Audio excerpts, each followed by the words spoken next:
자, 단장님, 이 들려오는 소식 중에 최근에는 또 이 지역조합 아파트, 지역주택조합 아파트가 신투자처로 인기몰이를 하고 있다라는 이야기가 있습니다. 바로 113 대책을 좀 비껴나갔기 때문이 아닐까 싶은데요. 자, 그러면 이 자세한 투자 전략 관련해서 또 자세한 정보 주셔야 할 것 같아요. 네, 하여튼 뭐 온통 요즘 경제나 정치나 모두 암울한 소식뿐입니다. 우리나라 소비자 물가지수가 또 사상 최저치로 떨어졌고, 오늘 아침 또 뉴스를 듣다 보니 40대 가구 중 가장 왕성한 소비와 지출을 소득과 소비가 이루어지는 40대 가구주의 실질 소득이 줄었다는 암울한 소식입니다. 그리고 지금 MC께서 말씀하신 것처럼 이제 113 대책 이후에 여러 가지 패러다임의 변화들이 생겼죠. 이제 실수요자 위주로 재편이 된다는 등, 뭐 가계부채에 대해서 또 선제적 대응을 못했다, 뭐 여러 가지 얘기들이 나오고 있습니다. 그 중에 하나가 바로 지역주택조합입니다. 요즘 거의 막 묻지마 투자처럼 너무 많은 이 지역주택조합이 뭐 최근에 생긴 게 아닙니다. 예를 들면 갭 투자가 한 20, 30년 전부터 쭉 이루어져 왔었는데, 한 2, 3년 전에 갭 투자란 이름이 붙어서 다시 각광을 받았던 것처럼, 이 지역주택조합 사업이란 건 1980년부터 주택조합, 지역조합 이런 이름으로 계속 진행이 됐던 겁니다. 됐는데 그렇게 활성화되지 않다가 이제 뭐 113 대책이라든지 미분양 관리 지역이라든지 여러 가지 정부의 규제 정책이 나오다 보니까 마치 무풍지대인 것처럼 유명한 탤런트들이나 뭐 CF를 찍는다든지, 마치 이거를 하면 뭐 누구나 돈을 벌 수 있다는 식의 프레임이 만들어진 것이 심히 우려돼서, 이번 부동산 스쿨 시간에 우리 지역주택조합이란 무엇일까라는 타이틀 갖고 한번 알아보도록 하겠습니다. 자, 지역주택조합은 일반적으로 재건축, 재개발 같은 경우에는 조합이 형성되죠. 3분의 2 동의, 조합원의 몇 분의 몇의 동의 요건을 갖추고서 조합이 형성돼서 건설사를, 시공사를 지정하고 선정을 해서 건축이 이루어서 분양이, 보통 이런 과정인데, 지역주택조합 같은 경우에는 우리가 저녁에 소주 한잔 먹다, 야, 집 하나 있으면 좋겠다 이런 얘기하다가 그 사람들이 모여서 만든 겁니다. 쉽게 얘기하면. 그러니까 내가 돈을 출자해서 내가 짓는 것까지 모든 책임을 내가 짓는, 조합원들은 서로 돈을 모아 아파트를 지을 땅을 사고 건축 계획을 세워 행정기관 승인을 받는 모든 과정을 직접 처리해야 한다. 수제품이라고 제가 표현을 했는데요. 지금 이 내용만 갖고 봤을 때는 굉장히 장단점이 보이겠죠. 장점 같은 경우에는 이따 설명을 하겠지만, 우리가 돈을 모아서 아파트 지을 땅을 사니까 거품이나 뭐 과다한 마진이나 이런 거 줄 걱정 안 해도 되니까 비용이 낮아지겠죠 라는 장점이 있는가 반면에, 조합원들이 전문가들이 아니잖아요. 조합원들이 직접 땅을 사고 건축 계획을 세워 승인까지 받고 직접 다 처리해야 하다 보면 문제가 많이 발생하겠죠. 땅을 다 얼만큼 사야 되고, 만약에 샀는데도 그 사업계획 승인이나 건축 허가가 안 났을 때 그 문제점 같은 거리 아파트의 이 명제를 딱 놓고 봐도 보이지 않습니까? 다음을 한번 보겠습니다. 자, 장점부터 보겠습니다. 장점은 뭐 너무 심플합니다. 113 부동산들이 영향받지 않습니다. 전매 제한 없습니다. 팔 수 있습니다. 그리고 일반 분양 아파트에 비해서 낮은 가격, 보통 한 15%에서 20%. 예를 들면 한 8억짜리가 아파트가 시세라고 한다면 20%가 낮으면 1억 6천이 낮습니다. 그럼 6억 4천에 분양을 하는 거니 얼마나 이게 큰 마진이 되겠습니까? 그 다음에 청약 통장 없이 내 집 마련 가능하고, 조합원들이 원하는 동호수를 지정할 수 있습니다. 일반적으로 뭐 로얄층, 로얄동이라는 거를 그 조합원들이 우선순위로 지정할 수가 있습니다. 그 다음에 특정 지역에 거주하는 몇 개월, 뒤에 나오지만 6개월 거주하는 무주택자를 대상으로 조합원에게 소액의 초기 투자금에 내 집 마련의 기회를 제공하는 장점이 있습니다. 안전하면서도 신속한 사업 진행할 수 있다는 장점. 여기서는 안전은 잘못된 표현입니다. 제가 자료를 잘못 준비한 것 같습니다. 안전하지 않습니다. 이게 정상적으로 갈 경우에는, 그러니까 요건을 모두 갖췄을 때는 안전할 수 있지요. 빠르죠. 사업계 일반적으로 재개발 재건축보다는 빠르죠. 하지만 그 과정이 굉장히 순탄치가 않습니다. 한번 보겠습니다. 자, 아파트 지주택이라고 합니다. 보통 이거 신문 기사 같은 데 보면 지주택이라고 나옵니다. 지역주택조합, 주택조합 가입 요건, 구비 조건, 그 다음에 사업지 체지 추가 부담금 리스크, 조합원 지위를 계속 유지해야 되는 거고, 대규모 단지 아파트 조성이 어렵다. 그다음에 조합 설립 시부터 시행사 또는 업무 대행사의 신뢰와 전문성이 결여된 현장이 많다. 조합 아파트는 분양사무소가 아닌 홍보관이다. 자, 하나씩 보겠습니다.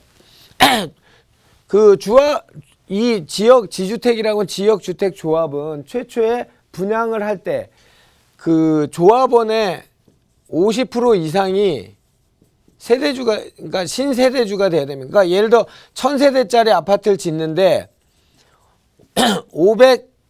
501세대가 이 조합원이 그러니까 확보돼야만 이 사업이 출발이 됩니다.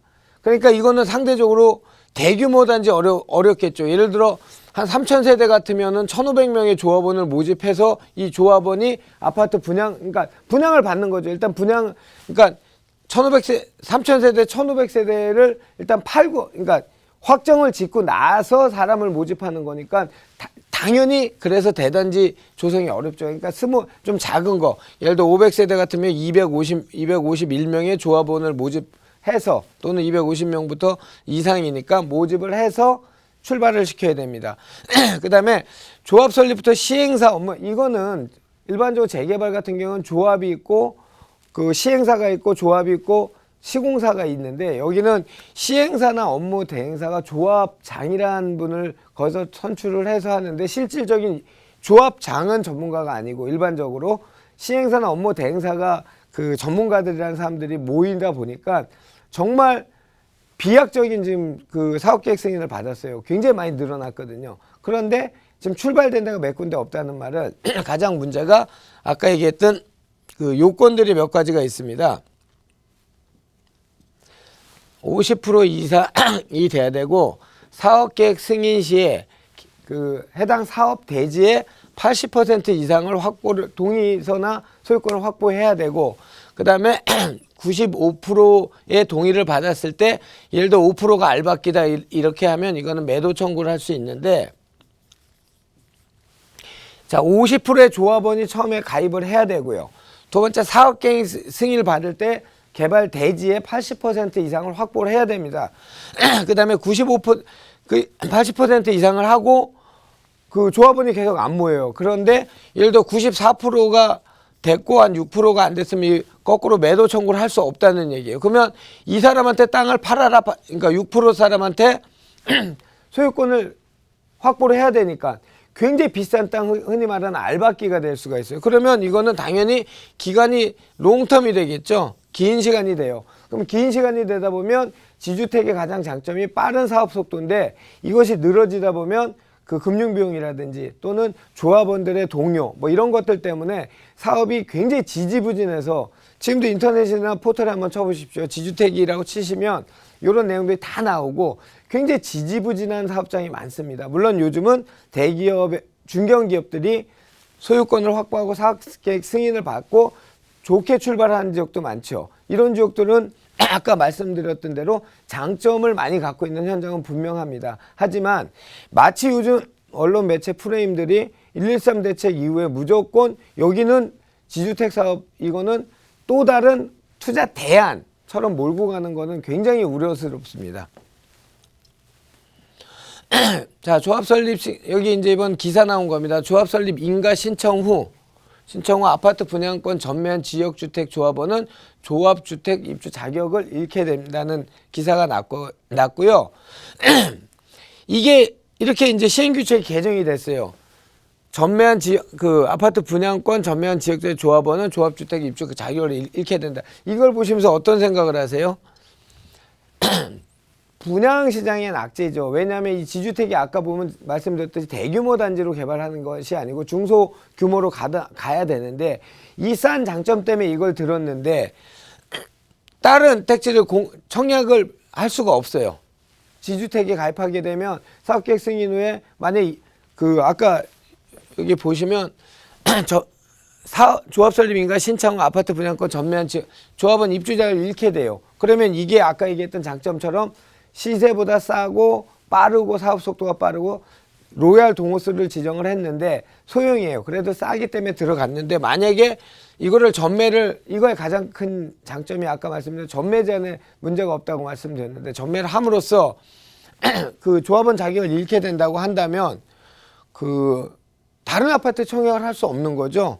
그래서 그 지금 113 대책 이후에 정말 실수요자들이라고 한다면 좀 싸기 때문에 지역주택조합을 선택을 해야 되는지, 아니면 청약을 5년 내 당첨 사실이 있으면 당첨이 취소되는 것처럼 그 중에 하나 선택을 해야 되는지 굉장히 좀 난해한 문제가 생길 수 있다는 얘기죠. 자, 11월 17일에 그 새누리당 대변인이죠. 김연아 박사, 예전에 그 한국건설산업연구원 전문가가 역시 발의한 것들이 조금 핵심 내용들이 많습니다. 지역 직장주택조합 표준 규약. 이제까지 지역주택조합에 관해서는 표준 규약에만 모든 내용이 담겨 있었습니다. 그래서 정보를 미공개한다든지 아니면 조합원을 가입을 했다가 탈퇴할 경우에는 그 조합원이 냈던 비용을 하나도 환급을 받지 못하는 등 여러 가지 불리한 점, 부작용, 그러니까 숨겨져 있었어요. 오픈이 안 됐었어요. 이거는 공개할 의무도 없고 그랬는데 이제 2015년부터 공개 의무도 생기고 위반했을 때는 범칙금이나 이런 것들이 생겼는데 그걸 드디어 이제 법률에 이번에 시행령에 신설을 했습니다. 김연아 대변인 그 박사가. 그래서 요 내용은 이제 2015년에 이미 개정이 된 거예요. 이런 것들이 이때까지는 표준 규약에만 있었는데 법률로 신설이 됐습니다. 그래서 내용을 보면 사업 초기 조합원 모집 시 관할 시군구에 신고 후 공개적으로, 이 조합원이 일반적으로 저도 이 방송을 한다 그러니까 토요일날 선배한테 전화 왔더라고요. 야, 지역주택조합 홍보관이 생겼는데 거기 가면 전매 제한도 하고 동호수 지정 무조건 할 수 있다는데 그거 무조건 해야 되는 거 아니야? 이런 것들이 얘기를 하는데요. 우리가 일반적으로 얘기하는 분양사무실 같은 경우에, 홍보관 같은 경우에 여기는 뭐냐면 아까 제가 조합 설립 시에 50% 이상의 신세대가 들어와야 된다 했죠. 조합원이 50% 이상이 돼야 출발이 된다 했죠. 이 조합원을 모집하기 위한 홍보관도 많아요. 그러니까 이거는 아예 출발할 준비가 안 돼 놓고 떨렁이 50% 아니면 47% 사람들한테 돈을 받아서 준비를 다 하는 거죠. 홍보비나 이런 걸 다 책정을 해서 만들어 놓고 나머지 50%를 만들어서 출발을 시켜서 나중에 80%의 사업계획, 동의서를 받아갖고 이 사업을 출발시키겠다. 그리고 나중에 95%를 받아서 5% 안 파는 사람이 있으면 매도 청구를 해서 그냥 수용 비슷하게 사겠다. 얼마나 위험합니까? 이게 처음에 확보가 안 된 상태에서 출발하면서 이걸 확보하고 출발하면서 이걸 확보하고 출발하면서 이걸 확보한다는 자체가 이거는 정말 그 선량한 소주 한 잔 마시면서 내 집 하나 있었으면 좋겠다라는 꿈을 갖고 시작한 지주택 사업의 꿈을 전부 다 사정없이 무너뜨리는 아주 위험한 발상대입니다. 그래서 옛날에 가방만 들고 이 시행사업 하러 다니는 분들 많았어요. 이런 50% 확보되면 출발할 수 있어. 그리고 그 돈 받으면 80% 그 소유권 확보할 수 있어. 80% 나중에 95% 되면 매도 청구할 수 있어. 이런 사고방식을 가진 그 시행사나 대행사가 많다는 얘기죠. 이제까지 많았다는 얘기죠. 그래서 굉장히 많이 투명해지고 클리어해져야 정말 소주 한 잔 먹다 내 집 마련하고 싶은 사람들이 모여서 지주택의 장점을 10분 발휘할 수 있다고 보여집니다. 그래서 조합가입 신청자의 관련 정보를 공개하지 않으면 2년 이하의 징역과 2천만 원의 벌금을 부과한다. 이런 것들이 법률에 이제 담아져 있다는 거죠. 그런데 어쨌든 표준 규약에 모든 게 아직 정해져 있기 때문에 실효성 면에서는 글쎄요입니다. 조합 규약이 실제 시장에서 지켜질지 여부는 법으로서 조합 규약 신청 강제했지만 관련 내용을 모호하게 만들어 이를 지키지 않으실 처벌 조항을 따로 두지 않았기 때문에 이 조합이란 것과 개인 간의 사거래죠. 사거래이기 때문에 이거 법률로 규정한다는 건 과잉 규제의 어떤 그런 소지도 있고요. 만약에 또 어떤 피해가 발생했을 때 그럼 법률로 규제를 해줘야 되는데 지금은 그런 디테일까지는 가지 않았고 자세히 지금 법률 다 신설되진 않았고요. 아까 말씀드렸던 공개해야 된다 이런 것들은 이제 법률에 신설을 했어요. 하지만 근간은 표준 규약, 조합 규약이 아직까지는 그 모든 근간이기 때문에 이것이 실제 시장에서 조합원들한테 일반 시장 참여자들한테 잘 전달될지 시행될지는 아직까지 퀘스천 마크입니다. 자, 조합원 자격은 이건 아까 얘기한 것처럼 지역주택조합, 지주택 사업의 가장 강점 중에 하나죠. 사업지 거주지간 6개월 어떤 특정 지역에 지주택이 생기는 동네 가서 6개월 이상 거주하면 자격이 주어지고요. 예전에는 무주택자와 이게 85제곱미터가 아니고 예전에는 60제곱미터인데 이게 완화가 됐습니다. 그래서 85제곱미터 이하 한 채를 갖고 있는 사람은 이 지주택 조합 주택을 청약할 수 있습니다. 그러니까 무주택자이거나 85제곱미터 전용 면적 25평 이하의 주택을 보유하고 있는 사람은 지역주택 조합 주택 청약 자격이 됩니다. 여기는 당첨자 및 이를 승계한 자를 포함하고요. 19세 이상 세대주인 자가 그 내용입니다. 자, 사업 시행 절차, 주택 추진위원회 같은 건 보지 마시고요. 여기서 설립 인가받을 때 아까 얘기했던 50% 이상의 신세대주가 있어야 되고요. 여기 추가 조합원 모집해야 되죠. 이게 예를 들어서 아까 말씀드린 것처럼 한 45% 모아놓고서 출발이 안 돼요. 그럼 5%를 만들기 위해서 여기서 벌써 분양 홍보관을 만들어요. 그 50% 만들었다 치자고요. 여기 보시면 사업계획 승인받을 때 개발 대지의 80%의 사용 승낙을 받아야 돼요. 소유권 확보를 해야 돼요. 그러면 출발해서 아까 얘기한 것처럼 80%를 받기 위해서 또 발에 땀나도록 노력하겠죠. 그리고 나서 95%가 있어야 공사 계약하기 전에 95%는 나머지 5%는 매도 청구, 그러니까 수용 비슷하게 매도 청구를 할 수 있다는 얘기죠. 그런데 이 단계가 여기 사업계획 승인까지 갔다, 여기까지 갔다면 조금 여러분께서 관심을 더 집중해서 가지셔도 되는데요. 2단계부터 조합 설립 인가에서 51% 이거부터 확인하셔야 돼요. 조합원이 몇 명 지금 조합원이 몇 명으로 구성되어 있느냐. 이게 몇 세대인데 1000세대인데 무조건 500세대는 이상은 조합원이 가입이 돼야 이 사업이 조합 설립 인가를 받고 출발할 수 있는 거 꼭 명심하십시오. 그 다음에 조합 설립 인가를 받고 사업계획 승인 받을 때 80%의 동의를 사용 승낙이나 소유권 확보를 해야 되는데 이것도 꼭 확인을 하시고요. 요까지 확인이 됐다면 일반적으로 재개발이나 도시정비 사업에서는 그 사업계획 승인은 건축허가 단계라고 보시면 되거든요. 그래서 요 단계까지 가면 조금 안정성이 부여됐다고 이렇게 판단하시면 될 것 같습니다.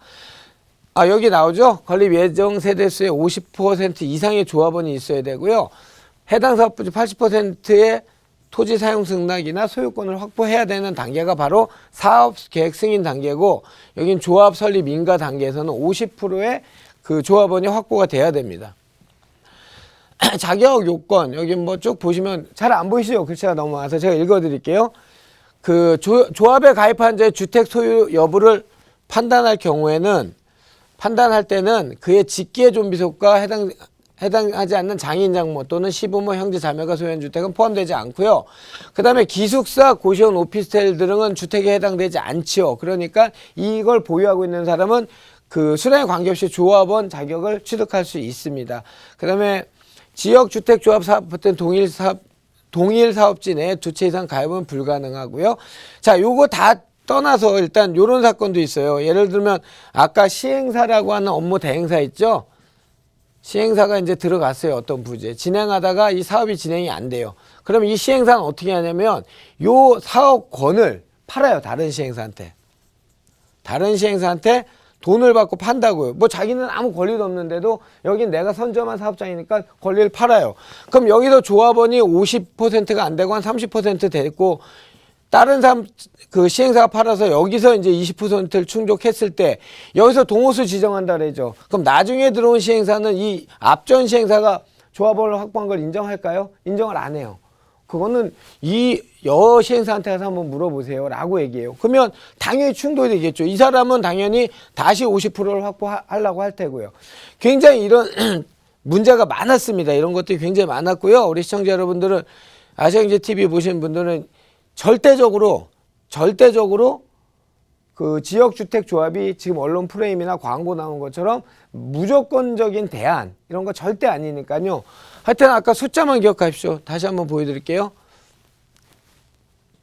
이 숫자만 기억하셔도 많이 위험을 해지할 수 있습니다. 자, 주택조합 설립 인가를 받을 시에 건립 예정 세대수의 50% 이상의 조합원이 확보가 돼야 됩니다. 그러니까 홍보관 잘 찾아놨다고 그게 문제가 아니고요. 가셔갖고 물어보셔야 돼요. 자, 이게 1000세대짜리면 조합원이 몇 명입니까? 확인을 하셔야 돼요. 그래서 500세대 이상이 됐을 때 조합 설립 인가가 나는 거예요. 그 다음에 사업계획 승인, 일반적인 건축허가로 가름할 수 있는 사업계획 승인 단계에서는 해당 사업 부지 80% 이상의 토지 사용승 낙서이나 소유권을 확보해야 돼요. 소유권에 준하는 서류들을 확보해야 돼요. 자, 이거 리스크 해지하는 방법 일단 숫자 2개만 기억하시면 되겠죠? 자, 주택 조합 설립인가를 이제 조합을 만들 겁니다라는 홍보관에서 홍보를 하게 되면 가서 확인을 하세요. 자, 건립 예정 세대수의 몇 %의 조합원이 조합원으로 등록이 돼 있습니까? 라는 거 하나. 두 번째, 요게 통과가 됐어요. 50% 이상을 어떻게 맞췄어요? 사업계획 승인 단계입니다. 그러면 가셔서 조합 측에다가 몇 % 이상의 소유권이나 사용승낙을 확보하셨습니까? 요 2가지 숫자만 확인하셔도 여러분은 지역주택조합의 큰 리스크에 상당히 많은 해지, 그러니까 대비를 할 수 있습니다. 대비를 할 수 있으니까요. 요 숫자 꼭 기억하십시오. 자, 사업계획 승인 후의 단계. 사업계획 승인이 났어요. 이제 80% 이상의 그 소유권을 확보해서 났어요. 그러면 사업계획 승인 후의 단계는 사업주의 95% 아까 제가 얘기했죠. 5%는 매도 청구. 그러니까 일종의 수용을 할 수 있고 이때 팔면 매도인은 양도소득세를 부담해야 됩니다. 그리고 나면 조합원 자격을 잃는다 그랬죠. 뭐 그거는 다른 얘기고요. 자, 매도 청구란 말 아까 제가 말씀드렸죠. 95% 했을 때 주택 건설 대지 면적 중 95% 이상에 대해 사용 권한을 확보한 경우에는 나머지 대지 5%의 대지 소유자에게 매도 청구가 가능합니다. 그런데 제1호 외에 또 다른 경우가 있습니다. 이 사용 권한, 사용 승낙이나 토지 소유권을 확보하지 못한 대지의 소유자 중 지구단위 구역 결정 후 10년 이전에, 그러니까 이 지주택이 앉는 그 자리 이전, 10년 이전부터 거기에 들어가 있는 사람을 한테는 매도 청구를 못해요. 그래서 쉽게 얘기하면 그 사람은 지역주택조합을 할 의사가 없으면 어떻게 되죠? 알박기가 되는 거죠.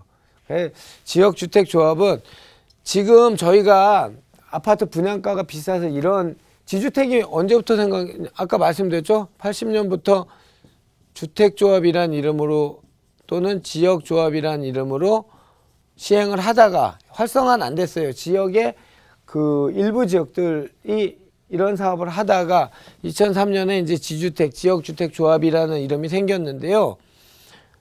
그 저희 세미나나 강의 때 제가 늘 말씀드립니다. 이 프레임 형성에 절대 넘어가시면 안 됩니다. 예를 들면 11.3 대책 이후에 어떤 지역이 풍선 효과로 무조건 사람이 청약률이 몇 프로다.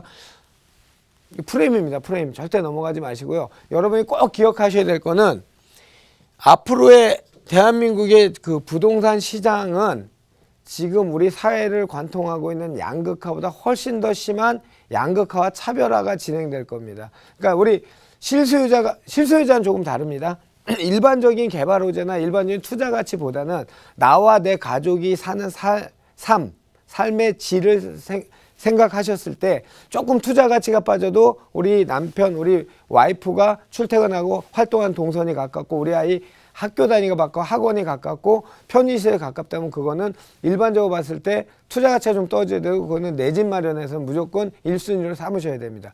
그런데 이 투자라고 생각을 하신다면 아까도 말씀드린 것처럼 지금의 사회를 관통하고 있는 이런 양극화보다 훨씬 더 심한 양극화 차별화가 진행될 거니까요. 부동산 투자는 절대 어떤 그 프레임, 특히 제가 강력하게 말씀드린 거는 인터넷이나 SNS에 나오는 블로그나 카페에 올린 전문가라는 사람들의 그걸 절대 100% 믿으시면 안 됩니다. 그 분들은 광고일 소지가 굉장히 큽니다. 저희 같은 방송에 그 어떤 규제를 높은 데서 공적인 기관을 받는 전문가들은 책임을 지거든요. 근데 그 SNS상의 전문가들은 책임을 지지 않습니다. 꼭 공적인 광고와 정보는 꼭 구분하셨으면 좋겠고요. 정보를 취득하시는 가장 좋은 길은 5할정.kr로 되는 정부 기관에서 받은 자료나 아니면 공식적인 공신력 있는 전문가들과 대화를 나누시다든지 아니면 그 전문가들이 지향하는 방향성 그 부분을 쫓아서 트렌드에 맞는 투자를 하시면 좋을 것 같습니다. 그래서 오늘은 마치 유행처럼 또 지금 이미 시작됐는데 잘 안 되고 있다가 이런 문제점이 굉장히 많았는데 갑자기 11.3 대책이라는 걸 터지고 나니까 대안처럼 굉장히 유행하는 것처럼 보이는 프레임이 만들어지고 있는 지역주택조합 장단점이 너무 명확하지요. 우리 시청자 여러분 꼭 아까 말씀드린 그 숫자 2개만 기억하셔도 그 지주택에 뭐 당했다 이런 말씀 안 하시니까요. 우리 민법에 그 권리에 잠자고 있는데 보호받지 못합니다. 라는 말이 있습니다. 여러분들이 많이 알고 계시면 당할 일 없습니다. 당하시지 말고요. 항상 저희 아시아경제TV 전문가들과 상의하시면 좋겠다 싶은 마음에서 오늘은 지역주택조합에 대해서 말씀드렸습니다.